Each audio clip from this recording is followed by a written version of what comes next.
Nadie más, estamos solitos. Una primera.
Buenas noches. Buenas noches. noches. ¿Qué tal? ¿Qué tal? Muy bien, Bien, gracias. ¿cómo estás? Aquí bien, aquí bien. Con Muy el bien. frío, todavía no se sale el frío. Ay, ay. Buenas noches, profesor. Buenas noches. Profesor, para justificar nuestra inasistencia del día jueves. Ya un ratitito, quiero hacer acá una 4, 6, 1, 6, 5, 6. Buenas noches, profesor. Buenas noches. Buenas noches, buenas noches. ¿Cómo está? Ahora sí.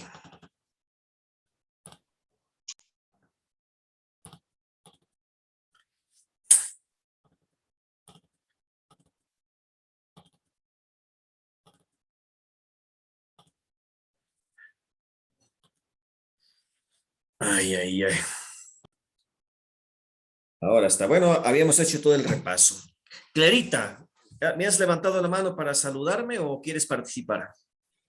No, para saludar y a, a- a entender un poquito. Buenas noches con todas y todos. Quería preguntar dos cosas, porque la vez pasada me quedaba con un poco de no saber, ¿no? Cuando hablaba de mi paciente, ese es nombre cuando nombraba paciente y mi empleados, ¿no? Y hablaba que no es una palabra a veces un poco tan buena, digamos, entre comillas, ¿no? No sé si me equivoqué, pero en Exactamente. ajá, en este sentido y yo no sabía, me quedaba un poco como, pero ¿cuál es el palabra El buena? término. Ajá. Ajá. ¿Qué Bien, podemos, sí. palabra que ¿Saben, podemos saben ustedes que todavía se sigue utilizando la palabra paciente en el campo médico, ¿no? Y empleado todavía se sigue utilizando también en el campo laboral, ¿no? En un primer momento, quizás no se ha buscado todavía la palabra, pero en el campo médico lo que se propuso que sea el término cliente, ¿no? Cliente. Porque obviamente, ustedes saben, cuando compramos, vamos a comprar algo, somos el cliente, ¿no? Del comercio. Y nosotros tomamos la decisión de qué comprar y qué no comprar. Y si no me gusta el precio, me voy a otro sitio, ¿no? Entonces, si eso es así, funciona en el campo, diríamos así, de las transacciones, ¿no? Entonces, lo mismo sucede también en el campo médico, ¿no? Si yo no estoy de acuerdo con el tratamiento, por más que el médico me diga esto te va a hacer bien o esto, si no te deja, si no se te hace este proceso, te va a afectar más la salud, no puede intervenir conmigo, porque yo soy el que tomo decisiones, es decir, no soy una persona pasiva. Porque paciente viene de esto, es pasiva, ¿no? O sea, es como decir, bien, es como decir el término que ha cambiado en la actualidad, ¿no? No se dice alumno, sino se dice estudiante. Y es por el mismo sentido, ¿no? Alumno significa que el que no sabe. Entonces, el profesor es la que le va a instruir al alumno. Ahora, una vez que recibió la instrucción, el alumno ya sabe, ¿no? Pero eso resulta que no es así. Nunca un estudiante entra al aula sin saber nada. Trae conocimientos, puede ser no acertados, pero trae conocimientos. Por eso cambia el nombre de estudiante. Entonces, estudiante significa que viene con ciencia, o sea, con ciencia, o sea, con conocimientos. Y lo que tiene que hacer el docente es ayudar a sacar esos conocimientos que el estudiante tiene. Es más o menos el método de Sócrates, ¿no? La mayéutica, el método de la partera, ¿no? Del que ayuda a parir o a dar a luz. Entonces, en este caso, el profesor lo que ayuda es el facilitador de ayudar a dar a luz las ideas. Entonces, esto mismo sucede con el término médico, ¿no? Paciente. Paciente no es la persona que va pasivamente a dejarse que otro intervenga en su vida, sino que el que toma decisiones es el mismo enfermo, ¿no? Por lo tanto, cambia también la terminología. Por eso es que propusieron en algún momento que el término correcto sea cliente, ¿no? Que el que va, o en todo caso ya enfermo, ¿no? Y que va a hacerse curar. Pero sabemos también que no todas las personas que se van al centro médico se van por una enfermedad, sino se van para prevenir la enfermedad, que es otra cosa, ¿no? Entonces, eso es más o menos por ahí va, ¿no? Y lo mismo sucede con el empleado, ¿no? El término empleado es si yo te empleo a ti para lo que a mí me parece que debo de, lo que me parece correcto, ¿no? Y obviamente que, entonces, si ese empleado es una persona pasiva, que el que le gobierna es otro y hace lo que se le ordena, pero también como que significaría que no interviene en nada en el desarrollo económico del trabajo, de la empresa o del negocio o de donde se trabaja, ¿no? Recuerden que Carlos Marx en eso hizo una excelente reflexión, diríamos así, filosófica. Por eso le llaman, ¿no?, la ciencia de la historia, del desarrollo histórico. Miró el desarrollo histórico de la humanidad, no desde las perspectivas del cambio de gobierno de uno a otro, que generaba de cierta manera cambios en la vida social, sino miró el desarrollo de la historia desde la perspectiva de la creación de medios, de la creación de artefactos para generar bienes. Entonces, Carlos Marx decía, ¿no?, desde que el hombre comenzó a generar instrumentos, ¿no?, para crear bienes que después necesita, desde ahí comienza el desarrollo de la historia, ¿no? Por eso es que a Carlos Marx se le conoce como el desarrollo materialista de la historia. Por ejemplo, ¿no?, imaginémonos los primeros hombres, ¿no?, que ya llamamos así, que están dentro de la especie Homo sapiens, ¿no?, antes de ser los Homo sapiens, ¿qué instrumentos utilizaban para cazar? ¿Qué instrumentos pensaban? En un primer momento podría ser que se lanzaban frente al animal y querían tumbarlo a base de fuerza. Pero es posible que el animal los venciese y los matase, ¿no? Y van generando una especie, un primer instrumento que es la comba, ¿no? El martillo, el mazo, ¿no? Con ese Piedra. instrumento ya Ajá. podrían generar una especie de defensa y por una u otra manera vencer al animal para comérselo. Pero eso todavía resultaba bastante peligroso. Tal vez en un primer momento la cosa era tratar de llevarlo a un barranco, no a través de la fuerza de la multitud, ¿no? Pero con un instrumento ya tiene más ventaja. Y así van generando hasta que llega la flecha, ¿no? Con la flecha ya va generando más eficacia y más posibilidades de cazar y menos posibilidades de morirse, ¿no? O ser matados por el animal. Entonces así van generándose ciertos instrumentos. Entonces imagínense también cuando el hombre deja de ser nómade y pasa a ser sedentario. Deja de ser nómade cuando se da cuenta que las semillas, porque cuando era nómade estaba en un lugar hasta donde había animales y semillas que comer o frutos. Pero es que se acababa, se iba a otro sitio. Pero cuando se da cuenta, ¿no? Que esas semillas, esas frutas que come, tiene semillas y esas semillas, si los mete a la tierra, produce, y los animales que tal vez tienen tanto sufrimiento en cazarlos pueden adomesticarse, se vuelven sedentarios. Entonces surge conocimientos que van logrando tener experiencia.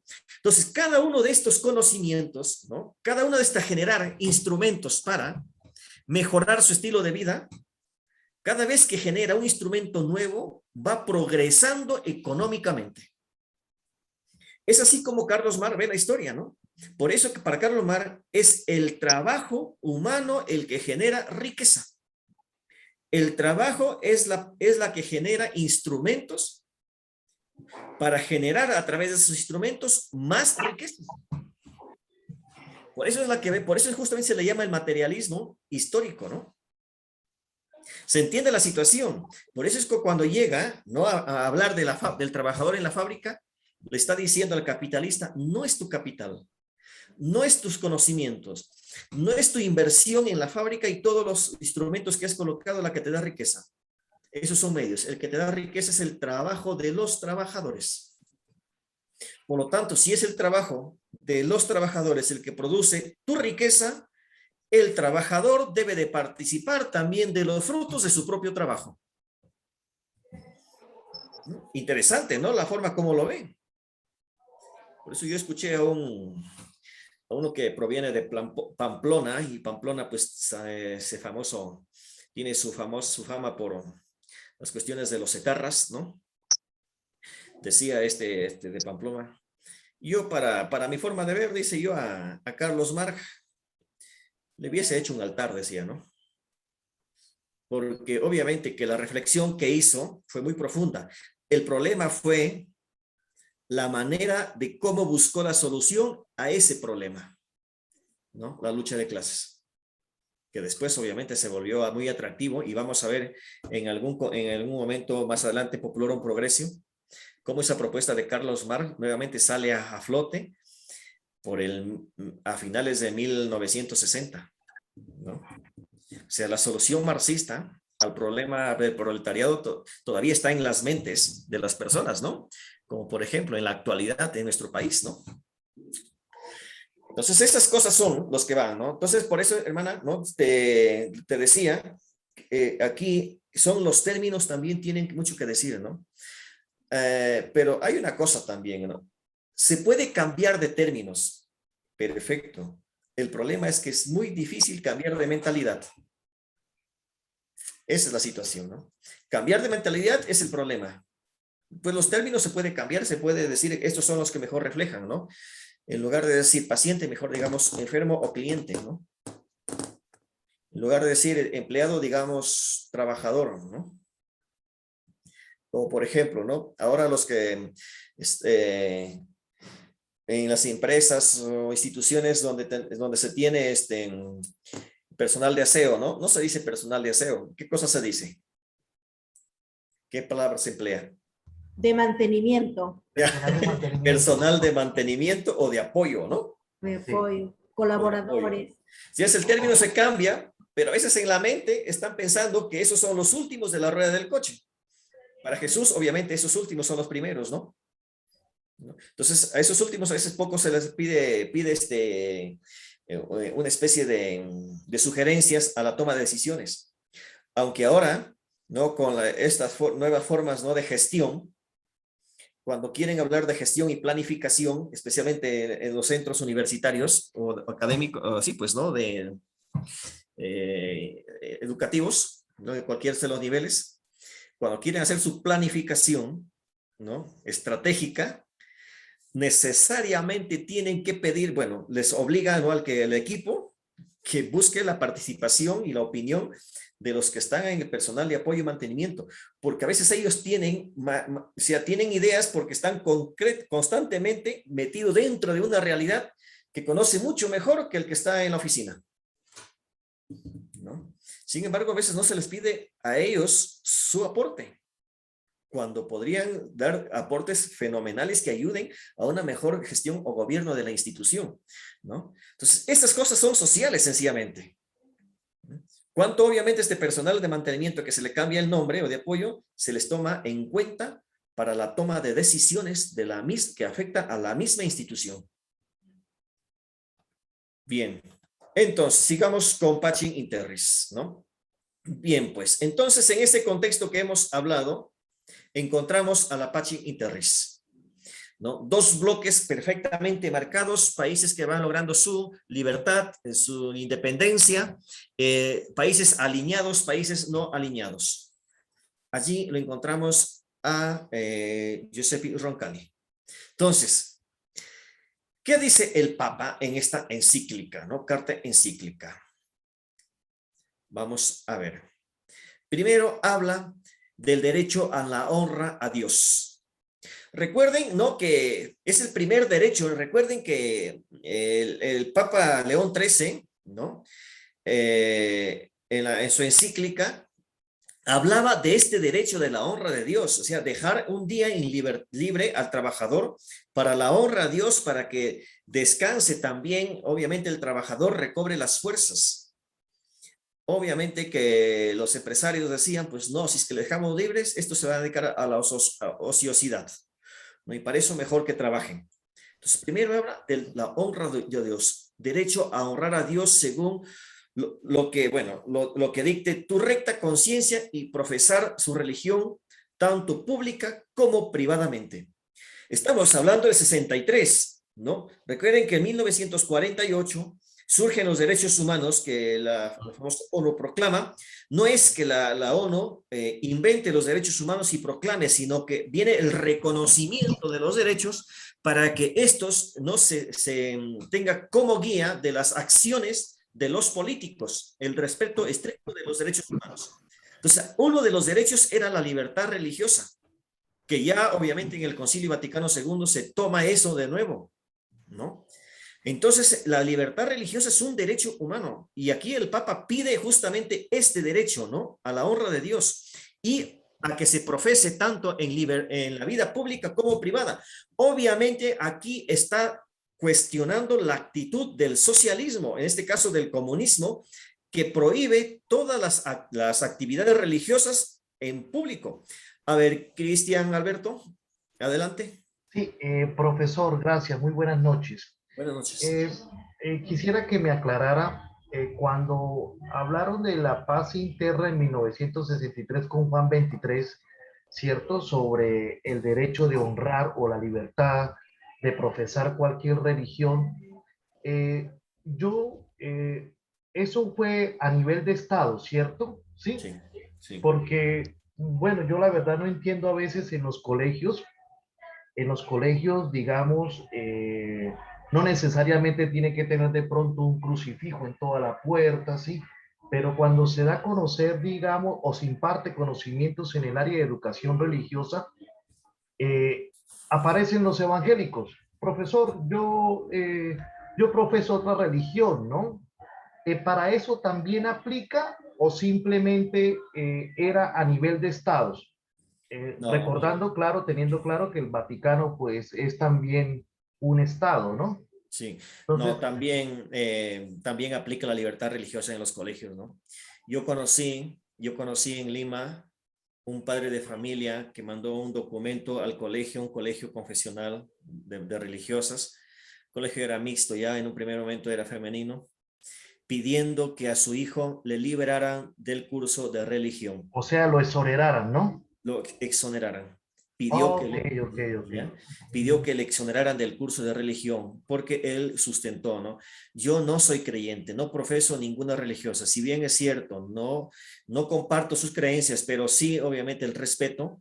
Sin embargo, no quisiera para mi hijo que le den este adoctrinamiento, que lo exoneren del curso. Claro, Y el claro. colegio lo exoneró. Claro, Eso. cuando le preguntaron, ¿no? ¿Cuál fue por qué entonces si él sabe que es un colegio confesional y que el curso de religión está presente, y Sí, no sí. solamente el curso de religión, sino que también todos los valores, ¿no? Y Jesús como modelo de hombre, él dijo, lo que me gusta sí, que le pongan todos los valores, porque los valores no son religiosos, sino del hombre, y tenía toda la razón, ¿ya? Los valores son del hombre, son humanos, no pertenecen a ninguna religión, ¿no? Claro, es a Entonces, nivel general, sí, ¿no? sí, sí, entonces dijo es eso, ¿no? Que le exonere porque él apuesta por el colegio, por la formación que le dan, ¿no? No solo, bueno, y él, bueno, por una parte también es poco contradictorio, ¿no? Sí, hijo, es la parte académica lo que me interesa mucho, pero sí también hay una formación humana, me dice, ¿no? Aunque que no provenga obviamente desde la religión, sino que De la religión, sencillamente desde la claro. perspectiva laica, ¿no? Y le exoneraron. Ok, ok, Le profesor, claro. exoneraron. Por eso ahora, ¿no? No sé desde qué año, creo que sí, creo que desde el 2000, no recuerdo, el gobierno sacó un decreto, creo que fue Toledo, si no me equivoco, ¿no? Ninguna institución educativa puede pedir como requisitos, dentro de los requisitos que pide, a los padres de familia que vengan con, por ejemplo, ¿no? Que sean casados, que los hijos hayan sido bautizados, que hagan la primera comunión. Claro, eso ya está Si mandado a eso recoger ya. si es que el colegio sigue insistiendo en eso, es un delito, Un ¿no? delito, Puede claro. generar una tremenda multa, ¿no? Es por ese mismo hecho, ¿no? Por ese mismo hecho, porque la religión no se le puede obligar, ¿no? Hay una filósofa que se llama Adela Cortina, que tiene un libro que se llama Ética de Mínimos y Ética de Máximos, ¿no? En este libro, en Ética de Mínimos, son aquellas normas que se rige, que los estados tienen, a la cual obliga a todas las personas a cumplirlas bajo pena, obviamente, de castigo si no las cumple, ¿no? Esa es la ética de mínimos, o sea, el comportamiento que se debe de tener para una vivencia en paz en la sociedad. Claro, por ¿Ya? eso en la actualidad, entonces, la educación religiosa ahora está orientada a los valores, ¿no? Aún, Sí, para muchas instituciones, para que no son, porque dicen, no, si no son todos creyentes o no todos creen lo mismo, que vaya más bien por los valores, que es como te dicen, ¿no? Habla de Dios sin mencionar la palabra Dios, sin mencionarlo a Dios, ¿no? Claro, sí, sí, sí. Y eso yo aún, lo escuché. Sí, profesor, Cristian, si me equivoco, en Colombia cambiaron el curso de religión en curso de ética. No le sí. llama religión, sino ética, ¿sí no? Sí, ¿Cierto? ética y valores, ética y Eh, valores. Eso mismo en los Mm. colegios de alto rendimiento aquí creados por Ollanta, si no me equivoco, ¿no? Los COR, colegios de alto rendimiento, también se dicta no se dice de religión, sino en valores, ética en valores, ¿no? Yo cuando conversaba con la profesora de esto, me dice, es que no se puede, me dice, ¿no? Porque supuestamente es un colegio, bueno, neutral frente a la religión. No se les prohíbe que profesen, pero dentro de las enseñanzas que no se tiene que enseñar religión, sino vamos a hablar valores, ¿no? Entonces, esto es la libertad religiosa, ¿no? A cualquier estudiante lo pueden recibir en cualquier centro de estudio, en cualquier lugar, y no puede ser sacado por cuestiones religiosas. Yo sé si ustedes tienen colegios, ¿no? Confesionales donde trabajen, apuesto que hay estudiantes que no creen en nadie, en nada, o estudiantes que creen en diferentes religiones, o mismo profesores también. ¿no? Y tiene que, bueno, aceptarse, justamente por la libertad religiosa, ¿no? Eso es no solamente cuestiones de Estado, sino también ya en la vida práctica, obviamente, ¿no? Entonces, si bien es cierto, aquí el Papa está hablando, ¿no? Desde la perspectiva de la fe, porque recuerden, estamos en 1963, ¿no? De una u otra manera, la Iglesia Católica tiene mucha influencia y además todavía la voz del Papa siempre es una voz que se escucha. Entonces, pero eso el Papa pide, ¿no? El derecho a la honra a Dios, ¿no? Según él dicte su conciencia, ¿no? Y a profesar en público y en privado. Esto aquí no es solamente un pedido, es una crítica que le está haciendo al comunismo, ¿no? Porque el comunismo obviamente lo que siempre ha pretendido es no solamente dejar a Dios a un lado, sino a sacar a Dios de la historia. Bien, derecho a la elección del propio Estado. Bien, aquí recuerden, ¿no? La libertad que tiene una persona a elegir su propio estado civil. O sea, se casa, no se casa, desea ser religioso o religiosa, y por ese motivo no puede ser la persona marginada. Obviamente, en esta situación también está directamente la crítica al comunismo, ¿no? Por la gran cantidad de muertes también que dio, ¿no? El comunismo, especialmente en España, a los religiosos y religiosas. Otra cosa que proclama el derecho a la asociación, ¿no? Recuerden que ya este derecho a la asociación, ¿no? A los sindicatos, si quisiéramos llamarlos, a las organizaciones dentro de la sociedad y de la empresa, venía ya desde mucho atrás ya, ¿no? Con el Papa León XIII y su encíclica. ¿Cómo se llama su encíclica de León XIII? ¿Se acuerdan? ¿Cómo se llama la encíclica del Papa León XIII? Rerum Novarum. Rerum Novarum, ¿no? Entonces, desde esos tiempos también el Papa venía reclamando el derecho a la asociación.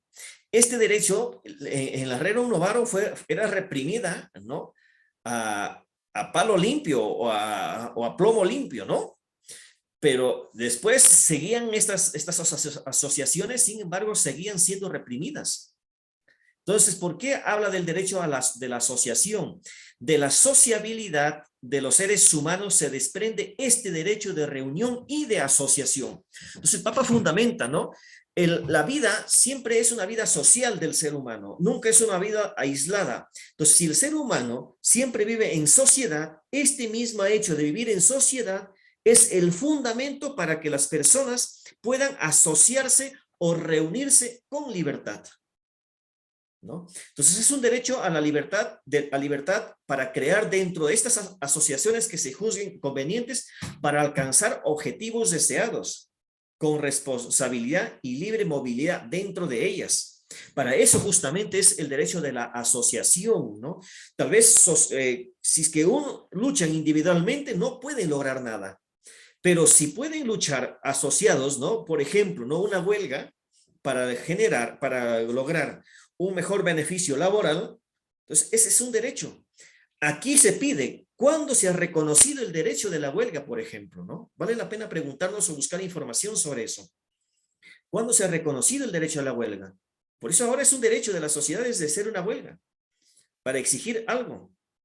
Pero ya en el 63 y antes también se exigía este derecho, ¿no? ¿Para qué? Para lograr objetivos, pero obviamente con responsabilidad, ¿no? De que obviamente, ¿no? El derecho de hacer una huelga, por ejemplo, ¿no? No significa desastrosos, ¿no? El problema es que cuando se está en grupo ya no es individuos, ¿no? Los que caminan, sino una masa y se actúa como masa. Bien, derecho de emigraciones e inmigraciones, ¿no? También se pone este derecho. Recuerden, entonces casi todo esto está en contra del socialismo, ¿no? ¿Cómo puede lograr salir uno del muro de Berlín, ¿no? Pasarlo. Todo hombre tiene derecho a la libertad de movimiento, de residencia dentro de la comunidad política, o sea, dentro de su país, de la que se es ciudadano, y también tiene derecho a emigrar y a establecerse en otras comunidades políticas cuando sea necesario. Fíjense, ¿no? Cómo en estos tiempos ya el Papa se adelantó muchísimo, ¿no? De ese derecho a migrar o o a instalar su residencia donde él quiere, obviamente, ¿no? Dentro de los marcos legales. Entonces, como es un adelanto enorme que o sea, una visión enorme que el Papa tiene y un reclamo también, ¿no? A la vida social. Derechos políticos, ¿no? Previenen de la dignidad de la persona, o sea, justamente, ¿no? Uno de ellos consiste en tomar parte de la activa en la vida pública y contribuir a la consecución del bien común. Fíjense, ¿no? O sea, el participar en la vida política, el Papa lo ve como que es un derecho que proviene de la propia dignidad del ser humano, de tener, de que tiene, de que puede, tiene, quiere participar en la actividad pública, en la consecución del bien común. ¿Qué deberes está pidiendo también el Papa, ¿no? Primeramente, reciprocidad entre las personas distintas, ¿no? Es el primer deber que hay. Es el deber de reconocer y respetar los derechos ajenos. Bien, ¿esto a quiénes está criticando? Reciprocidad entre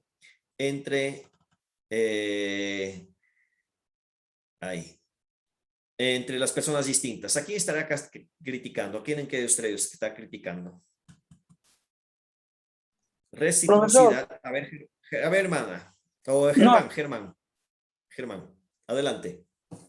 profesor, yo me imagino que en un primer momento a esa reciprocidad se estaba refiriendo en cuanto a la mujer, que tiene que tener los mismos derechos que el hombre, o a los niños menores, ¿no? O sea, de 12, 18 años, para que tengan los mismos derechos que los hombres. Pero más allá de esto, también a los grupos ahora conocidos como LGTB, ¿no? Yo digo, ¿no? Este problema todavía se suscita, porque si bien es cierto la iglesia, o sea, con respecto a los valores, a los principios y a las creencias que tenemos, varón y hombre nos creó Dios. En el mundo hay asociaciones o grupos, movimientos de este tipo, de LGTB, o discriminación también a las personas que tienen algún mal físico, algún mal congénito físico, que también ellos también son discriminados, ¿no? Entonces, se refiere, creo que a todo lo que sea dentro de la sociedad discriminado. Entonces, esta reciprocidad busca esto, ¿no? Que todos tengamos los mismos, gocemos de los mismos derechos y practiquemos los mismos derechos y valores también, ¿no? Me imagino que es esto. Yeah. Muy bien. Gracias, Germán. La pregunta que yo les hago es lo siguiente. 1963. ¿Se podría hablar de derecho de los homosexuales o del LGTB? No, no se podía. No, ni No, estaba no, considerado eso. todavía No estaba no. en mente. Estaba En la década del totalmente 70 recién. Sí, años más En la década tarde del 70. ya había unos alcances, años más tarde. Claro. Bueno, por los años 69, por allí, ya se comenzó a pensar de manera diferente, ¿no? Porque Claro, ya era obviamente una especie de mentalidad abierta, ¿no? ya los rockeros comenzaron a influir muchísimo. Sí. Beto, ¿querías decir algo? Bien, entonces por los años... Buenas noches. Sí, buenas noches. No, profesor, sí, disculpe. Y solamente decir que, bueno, que todavía el movimiento homosexual que nace como tendencia nórdica y después norteamericana, todavía se estaba gestando, ¿no? Estamos hablando de la época de la Guerra Fría, era muy complicado el tema de la confrontación nuclear, ¿no? Estamos hablando de los misiles en Cuba. Exactamente. Entonces, esto está en relación, ¿no? Reciprocidad entre personas distintas. El Papa, no es que, bueno, por un lado está siempre esto, ¿no? Hay aquí un problema también, un problema racista, ¿no? ¿Cuál fue la argumentación? ¿Cuál creen ustedes que fue la argumentación de Hitler para el exterminio? La sangre de él era azul. La nuestra no tenía color. Sí, ya por ahí la sangre. ¿Cómo los considero? ¿Cuál fue la argumentación? Bueno, no la argumentación, la tesis que sostuvo para decir, pues los judíos son una lacra. La superioridad de la raza aria. Bien. Lo que pasa, y también, profesor, que había una animadversión con los judíos, ¿no? Por el tema de la capacidad que tienen para hacer negocios no muy santamente, ¿no? Y aparte de eso, hay una corriente sionista de que brega por la dominación mundial, ¿no? Sí. Y Sí, entonces los efectivamente. judíos han tenido siempre, de alguna manera, una ojeriza, ¿no? Y ahora lo vemos con la dominación que tienen en esa parte del Medio Oriente, que no dejan que Palestina sea un país independiente y viven constantemente con sus vecinos en guerra, ¿no? Ellos viven realmente en guerra, ¿no? Sí, definitivamente por ahí va, ¿no? Esta ojeriza que le tuvieron, viene ya desde el siglo XVIII por ahí, 1700 en adelante, ¿no? Hubo ya, por eso muchos judíos, ¿no? Que estaban en Alemania, Francia, se cambiaban de nombre y de apellidos que sean más o menos relacionados con, ¿no? Para que no sean excluidos de la sociedad o marginados o rechazados. Y uno de ellos, por ejemplo, es el papá de Carlos Marx, ¿no? Cosa curiosa. Bueno, primeramente, ¿no? Hitler, él fácilmente, ¿no? Se creyeron la raza pura, los arios, ¿no? Y yo he leído un poco y más o menos la idea es lo siguiente, ¿no? Que Hitler dijo, pues hay tres razas, ¿no? Una es la blanca, ¿no? La dominadora. Fíjense la argumentación más bestial que tuvo, ¿no? De ahí vienen los amarillos, ¿no? Que están más o menos por los asiáticos, y vienen los africanos, ¿no? Los negros. Perdónenme, ¿no? El término que estoy utilizando, que no lo hago nada despectivamente. Entonces, para él dijo, ¿no? Cuando del África emigraron hacia Europa, ¿no? Y en este caso a Alemania, entonces los africanos se casaron con los alemanes y de este cruce surgen los judíos, ¿no? Entonces del cruce, ¿no? Africanos con alemanes blancos surgen los judíos, ¿no? Que no son asiáticos, que no son amarillos, que no son blancos, sino son los apáticos, ¿no? Los que dañan la raza y que por lo tanto, para que no dañen la raza humana, hay que exterminarlos. Y él se generó, y al mismo se autodenominó como el que preserva a la raza humana de un daño, ¿cómo dices? De un daño, ¿cómo es esta palabra? ¿No? De lesa humanidad, ¿no? Por lo tanto, había que exterminarlos totalmente. Y así dirigió su mirada. Aunque todo el mundo sabía, ¿no? Que él estaba buscando a un enemigo con quien luchar y exterminarlo, ¿no? Totalmente. Pero está el racismo por un lado, ¿no? En Europa. Por otro lado está... Sí. Okay. Adelante, Clarita. No entendí bien. El mezcla de los africanos y de los alemanes nacieron los judíos. Los judíos. Ajá. Esa fue la argumentación. No entiendo. Nada que ver, ¿no? Eso es lo que creía, pues, hermana, eso es lo que creía. Sí, él tenía que buscar una justificación, igualito que cuando los españoles... Cuando los españoles también llegaron a Latinoamérica, también buscaban una justificación para poder esclavizar a los naturales, ¿no? Y lo único que dijeron, estos no son humanos, ¿no? Son unas bestias, ¿no? Esto es porque si se hacen sacrificios humanos, entonces no son humanos tampoco, ¿no? Por lo tanto, era la forma como justificaban la dominación también. Bien, pues. Entonces, primero está el racismo, ¿no? De una raza superior que la otra. Segunda cosa, fíjense, el racismo aquí, ¿cuándo ha terminado? ¿No? El apartheid, ¿cuándo terminó? En África, en Sudáfrica. En 92 creo que, ¿no? El apartheid en Sudáfrica. 92, ¿no? Después de la elección de Mandela. Ya, en 92, ¿no?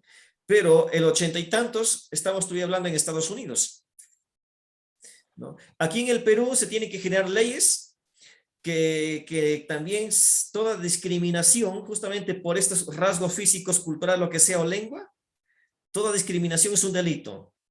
Por eso cuando van a Real Plaza en Lima o a San Miguel, por donde vivan, en cualquier ciudad, siempre hay letreros, ¿no?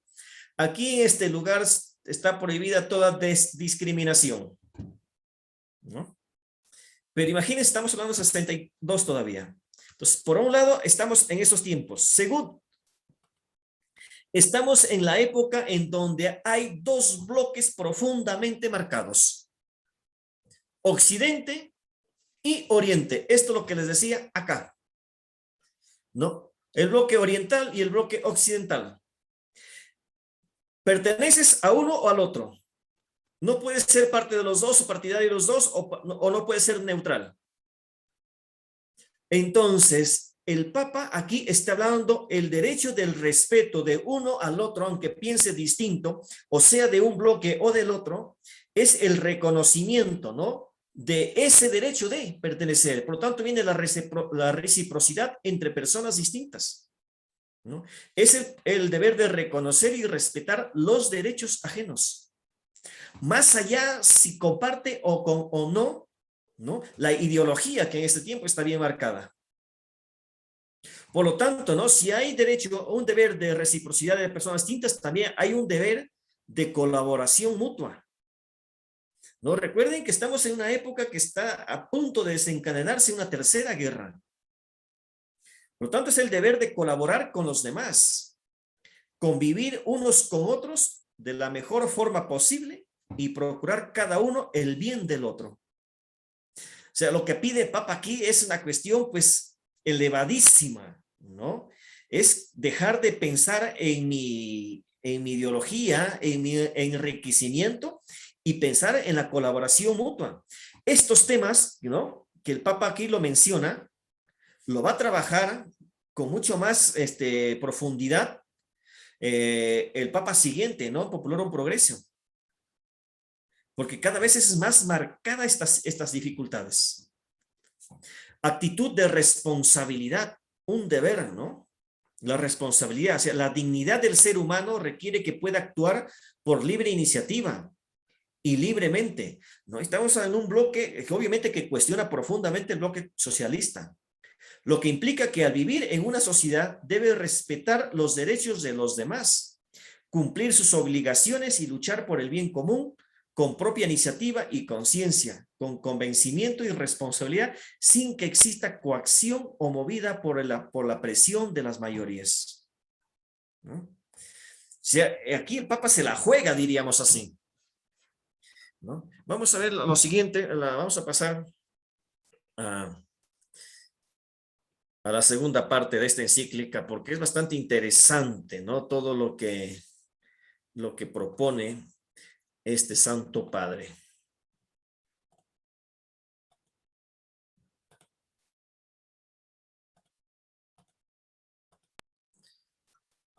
Pues bien, entonces, este Papa habla también ya de un término que después obviamente se hizo muy popular, ¿no? Al menos dentro de la iglesia, en los signos de los tiempos, ¿no?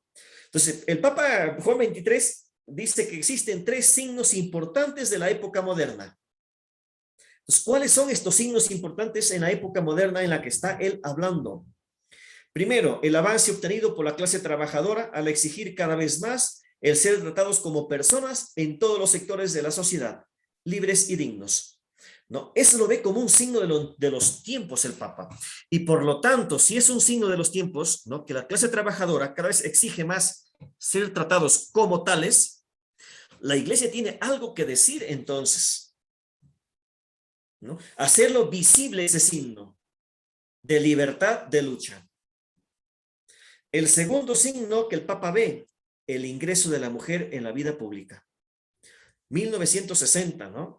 Creo que si no me equivoco, en el 68 se le dio aquí en el Perú el derecho a voto a la mujer instruida, a la mujer que no es analfabeta.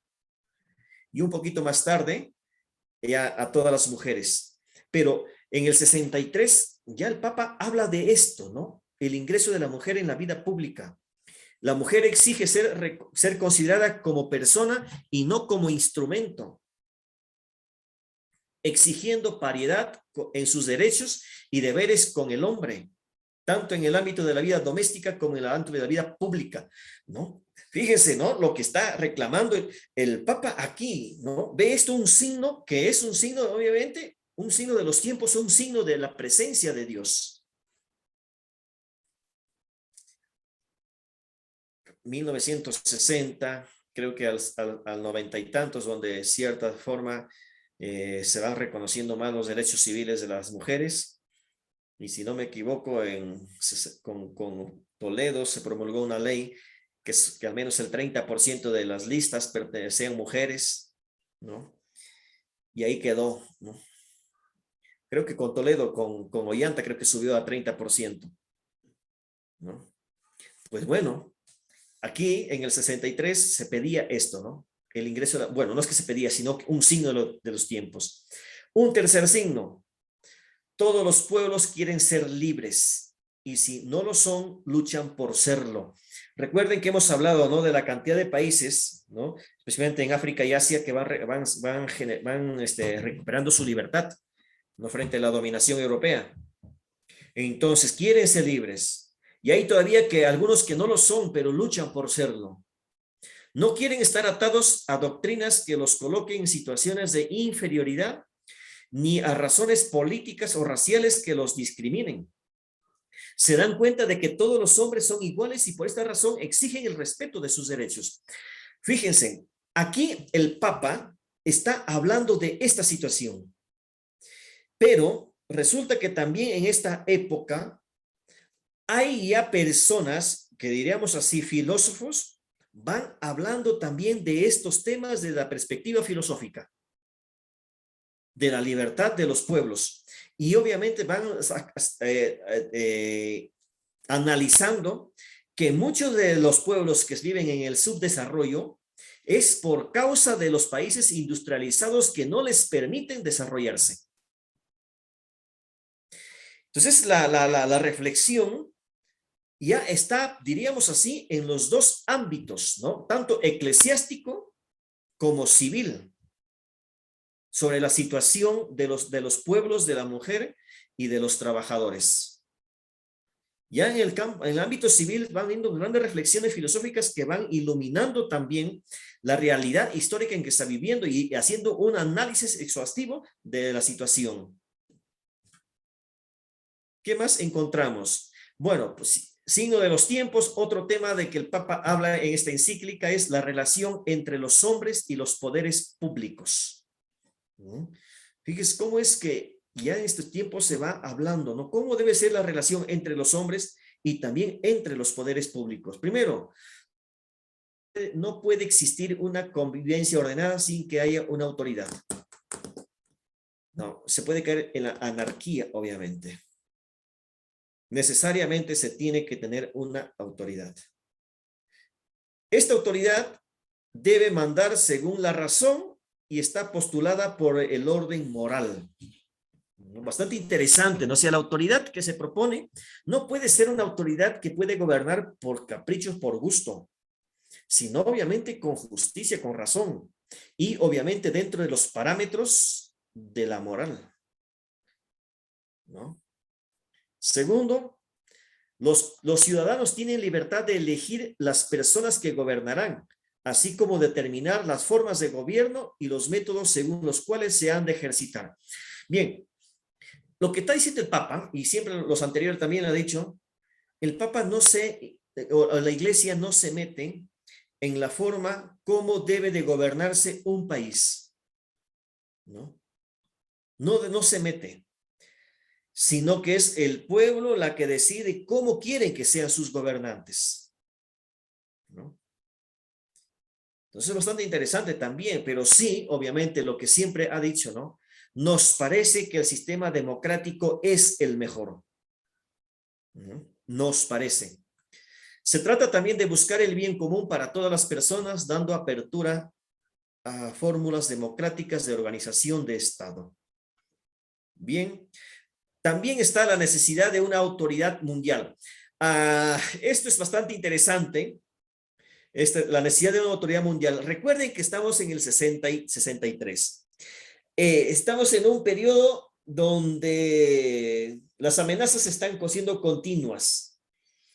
Países que están generando su libertad, pero todavía sumergidos en el subdesarrollo.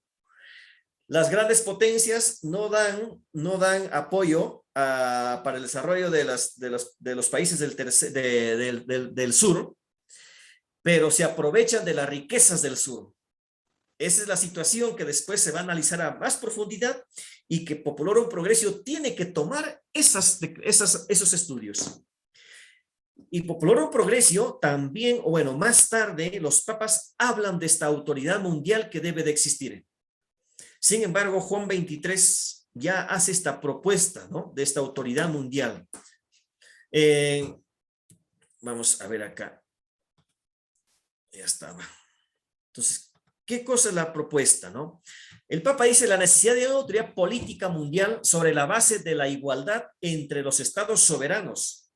Sostiene que las relaciones internacionales deben regirse por la verdad, justicia, la libertad y el amor, ¿no? Para eso es justamente la autoridad, ¿no? Pero para que haya una autoridad mundial, todos los países tienen que regirse por la igualdad. Si no hay esta igualdad, entonces, ¿cómo podríamos tener una autoridad mundial? Porque siempre va a haber alguien que quiere mandar sobre el otro. Los problemas de nuestro mundo son de tal envergadura que los estados nacionales ya no son suficientes para abordarlos. Por eso hace falta plantear toda la doctrina política clásica, adaptándola a la comunidad mundial de todos los pueblos, ¿no? Está hablando obviamente todo sobre el subdesarrollo de las naciones pobres, que ya no pueden obviamente no solucionar los problemas de sus países. Por la economía, por las guerras, ¿no? Por las enfermedades. Entonces se necesita una autoridad mundial en donde todo el mundo se preocupe por los problemas. Si es que esto, de una u otra manera, el Papa está pensando ya en la globalización, a pesar que todavía esta palabra no está tan de moda, ¿no?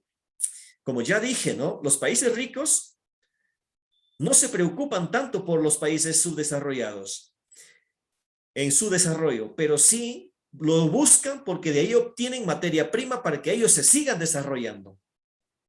Entonces eso genera injusticia y más atraso todavía. Entonces, por lo tanto, es que hay ciertos problemas que los estados nacionales no pueden solucionarlos. Y por eso se necesita una autoridad mundial para que los que tienen compartan y puedan desarrollar, bueno, puedan lograr solucionar estos problemas que afectan a una población. Esta autoridad mundial implica retomar determinadas categorías, no para reproducirlas sin más, dice, ¿no? Sino para reinterpretarlas concretamente los de autoridad y bien común.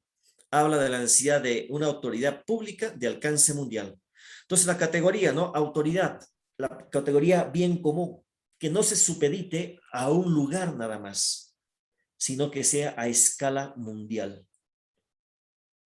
No es una propuesta que está poniendo el Papa Juan XXIII. La razón de esta autoridad es que sea imparcial para todos, ajena a los partidismos y dirigida al bien común de todos los pueblos. Claro, nos preguntamos también, ¿no? ¿Cómo lograr que una autoridad, ¿no? sea imparcial, que su corazoncito no late más por un lugar que por otro, ¿no? Es bastante utópico, ¿no? Una autoridad mundial regida por el bien común universal, ¿no? Entonces, la guerra ha dejado de ser un medio apto para resolver las violaciones de los derechos en el ámbito internacional y de los conflictos que puedan surgir entre pueblos y naciones. O sea, el Papa a estas alturas ha hecho un análisis y dice, la guerra no ha solucionado los problemas. No ha solucionado los problemas. El hecho de haber derrocado a Hitler, ¿no? Eso no significa que la guerra ha solucionado el problema que existía. Más bien, lo que ha generado más problemas. Y la apuesta por la democracia. Ya decía antes, ¿no? si bien es cierto, no hace un planteamiento, ¿no? Esta es la forma política que debe de gobernarse los países, sin embargo, está diciendo la democracia siempre es la mejor forma de gobierno para los pueblos. A lo largo del siglo XX, la democracia había sido consolidándose como un sistema de organización política, ¿no? Ya hablamos, ¿no? Desde la Revolución Francesa también esto, ¿no? Que hay una propuesta, ¿no? Obviamente que esto tampoco es nuevo. En la democracia griega ya está, ya hace muchísimos siglos atrás, ya se puso en funcionamiento, ¿no? Porque saben que el demos, pueblo, cracia, gobierno, ¿no? Gobierno del pueblo. Entonces, si bien es cierto, la democracia surgió en Grecia, pues, pero no tuvo mucha prosperidad, ¿no? En el siglo XX ya se había consolidado como un sistema de organización política, ¿no? Basada en la participación de todos los ciudadanos, por lo menos en las elecciones de los gobernantes. Que eso se le llama democracia participativa, ¿no? Democracia participativa por delegación, ¿no? El ciudadano a través de su voto delega a alguien que quiera que gobierne por un periodo. La democracia ateniense era participativa, ¿no? Porque el pueblo tenía el poder, obviamente. Si el pueblo decía, a este lo elegimos, a este lo sacamos del gobierno, lo sacamos, ¿no? Una participación directa. Pero obviamente el fascismo fue una nueva experiencia, ¿no? De lo que podía ser un sistema no democrático y también autoritario, donde el poder político estuviera fuera de todo control social e institucional. Eso fue el fascismo, ¿no? O sea, en España, en Italia y Alemania es esto, ¿no? Lo que decía el gobernante se hacía y punto. Bueno, el pueblo estaba fuera de toda esta participación, más bien estaba bajo el control de... De ahí que tras la Segunda Guerra Mundial existe un consenso universal, ¿no? En torno a la democracia como un sistema adecuado para la organización de la sociedad. Entonces el Papa es la que apuesta por eso, ¿no? La democracia como un sistema más consolidado y que tal vez el mejor funciona. Y Juan XXIII propone un régimen político que incorpore, ¿no? Los elementos esenciales de la doble tradición liberal y democrática. Sabemos que la tradición liberal, pues estamos acá hasta la economía, ¿no? El pensamiento, las libertades, y obviamente la democracia y la participación del pueblo. Y por otro lado, su preocupación por los totalitarismos que condujeron a la Segunda Guerra Mundial, ¿no? Entonces, justamente por estos totalitarismos es la que mejor funciona, es la democracia. Entonces, la tradición liberal postula una adecuada división de poderes. Recuerden, ¿no? Esta tradición liberal que surge en Alemania, ¿no? La tradición democrática exige una efectiva participación de todos los ciudadanos, como un derecho inherente a la persona, pero a la vez como una posibilidad de cooperar por el bien común. Por eso justamente prefiere la democracia. Recuerden, ¿no? Que, ¿quién fue? Rousseau, si no me equivoco, ¿no? Rousseau, el francés la que generó las 3 clases de poderes, ¿no? Pero esto ya, anterior a él hubo un filósofo, si no me equivoco, John Locke, que propone esto, ¿no? Los dos, al menos el poder ejecutivo y legislativo, ¿no? Propone John Locke. Y ya más tarde, Rousseau es el que propone los 3 poderes, ¿no? Del Estado para que el monarca no haga lo que quiere. Y ese es justamente lo que propone el Papa como un sistema de gobierno, ¿no? A Rousseau, cuando le preguntaron por qué motivo no propone tres tipos de poderes en un Estado-nación, y la respuesta que él hace fue muy graciosa, ¿no? Para que el monarca entienda que por más alto esté su trono, siempre está sentado sobre su trasero, le pone, ¿no? Entonces hay que tenerle siempre el control de, ¿no? Y por eso los 3, y el Papa justamente aboga por estos 3 poderes, porque cree que es el mejor, la forma como mejor deben funcionar los estados nacionales. Eso es con este Papa llamado Papa Bueno, Juan XXIII, ¿no? ¿Alguna pregunta, consulta, participación, ¿no? Aclaraciones o que sencillamente quieren aportar un poco más? Con gusto y con cariño los escuchamos. Profesor, en resumen, esta encíclica trata de los deberes y derechos. Sí, de los ciudadanos, ¿no? El Papa lo aclara con más, diríamos así, con más, bueno, pone más énfasis en esos derechos humanos, ¿no? Los derechos humanos. Es cosa curiosa, ya a estas alturas de la vida, sabemos que la ONU ya formuló una gran cantidad de derechos humanos para preservar la paz en los pueblos, ¿no? Pero todavía, si bien es cierto, estaban formulados, todavía poco o nada se hacía caso, ¿no? Ahora, obviamente, ¿no? Hay legislaciones que directamente van atacando, ¿no? La violación de un derecho humano, ¿no?